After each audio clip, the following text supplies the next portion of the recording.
নমস্কার বন্ধুরা, তোমাদের সবাইকে স্বাগত জানাই আমার পাকঘর ফুডিজ কিচেনে। ছুটির দিনে বাড়ির সকলে একসঙ্গে বসে বিকেলবেলা গল্প করতে করতে চাট খাওয়ার মজাই আলাদা। আমরা তো বিভিন্ন রকমের চাট খেয়ে থাকি, পাপড়ি চাট, সিঙ্গারা চাট, আলু টিকিয়া চাট। আজকে আমি যে চাটের রেসিপিটা তোমাদের সঙ্গে শেয়ার করব সেটা হলো সুইট কর্ন চাট। এই রেসিপিটা খুবই সহজে ঘরে থাকা বেশ কিছু ঘরোয়া উপকরণ দিয়ে চটজলদি তৈরি করে ফেলা যায়। প্রথম থেকে শেষ পর্যন্ত তোমরা ভিডিওটা দেখতে থাকো। চলো এবার আমরা রেসিপিটা শুরু করি।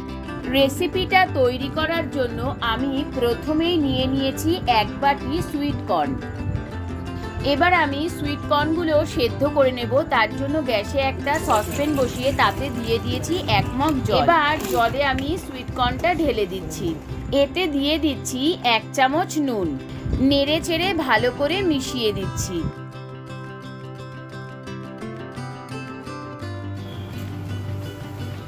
কর্নটা ভালোভাবে সেদ্ধ হয়ে গেছে, এবার আমি নামিয়ে নিচ্ছি। আর নিয়ে নিয়েছি 4টে বড় সাইজের আলু। আলুগুলোকে আমি এইভাবে কেটে নিয়ে ধুয়ে নিয়েছি। এবার আমি আলুগুলোকে সেদ্ধ করে নেব। তার জন্য গ্যাসে একটা কড়াই বসিয়ে তাতে দিয়ে দিচ্ছি 1 মগ জল। এবার আলুর টুকরোগুলোকে একে একে জলে দিয়ে দিচ্ছি সেদ্ধ হওয়ার জন্য।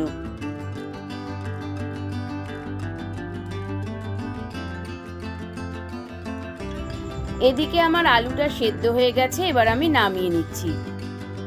দেখো বন্ধুরা, আমি সবকটা আলুকে ঠান্ডা করে নিয়ে খোসা ছাড়িয়ে নিয়েছি। এবার আমি আলুগুলোকে পিস পিস করে কেটে নেব।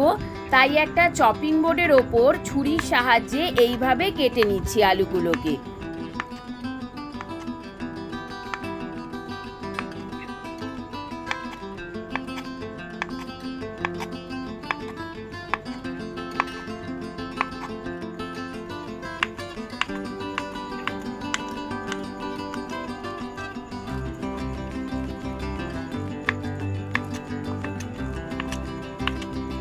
দেখো আমার সবকটা আলুই পিস পিস করে কাটা হয়ে গেছে।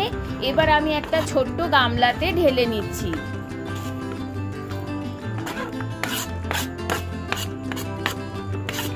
চাটটা তৈরি করব বলে বেশ কিছু উপকরণ নিয়ে নিয়েছি। ধনেপাতা কুচি, 2-3টে কাঁচা লঙ্কা, টমেটো কুচি, পেঁয়াজ কুচি, 2 টুকরো পাতিলেবু আর শসা কুচি। এবার টুকরো করা আলুগুলোর মধ্যে দিয়ে দিচ্ছি সেদ্ধ করা সুইট কর্নটা। এবার আমি বাকি উপকরণগুলো একে একে এর মধ্যে ঢেলে দিচ্ছি। সবশেষে লঙ্কাটাকে একটা কাঁচির সাহায্যে কুচি কুচি করে কেটে দিয়ে দিচ্ছি। রেসিপিটা তৈরি করতে যেহেতু আমি বিভিন্ন ঘরোয়া উপকরণ ব্যবহার করেছি, তাই বাড়িতে হঠাৎ কোনো লোকজন চলে আসলে খুব সহজে চটজলদি রেসিপিটা তৈরি করে দেওয়া যেতে পারে।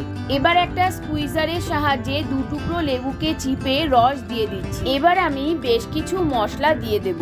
প্রথমেই দিয়ে দিচ্ছি ঘরে তৈরি করা 1 চামচ ভাজা মশলার গুঁড়ো, 1 চামচ চাট মশলা, 1 চামচ বিট নুন, স্বাদ মতো নুন।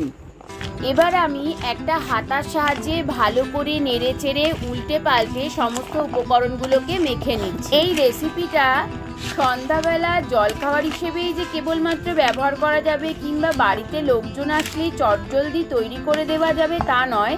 যেহেতু রেসিপিটা একটু মুখরোচক, তাই বাচ্চাদেরকেও স্কুল টিফিন হিসেবে দিয়ে দেওয়া যেতে পারে। রেসিপিটা বাড়িতে একবার ট্রাই করো, আর ভালো লাগলে অবশ্যই কমেন্ট করে জানাবে।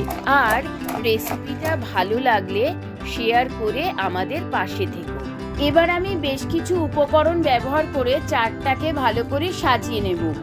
প্রথমে সুইট কর্ন মাখাটাকে একটা হাতার সাহায্যে বাটিতে তুলে নিচ্ছি। প্রথমে ওপর থেকে তেঁতুলের মিষ্টি চাটনি ছড়িয়ে দিচ্ছি।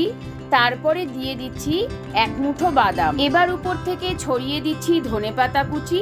তারপর ঝুরি ভাজা দিয়ে সাজিয়ে দিচ্ছি। এই যে সুইট কর্ন চাটটা আমি তৈরি করলাম, এটা শুধু শুধু খেতে যেমন ভালো লাগবে, ঠিক তেমনিভাবে মুড়ি দিয়ে মেখে খেতেও খুব ভালো লাগবে। পুরো মনে হবে যেন ঝালমুড়ি মাখা খাচ্ছি। এবার আমি সুইট কর্ন চাটটাকে টেস্ট করে দেখব কেমন হয়েছে খেতে। সুইটকর্ন চাটটা খেতে দারুণ চটপটা হয়েছে। বড়দের তো খেতে ভালো লাগবেই, বাচ্চারাও খুব ভালোবেসে খাবে। সবাই তোমরা খুব ভালো থেকো আর আমার রেসিপিগুলো দেখতে থাকো। Thank you.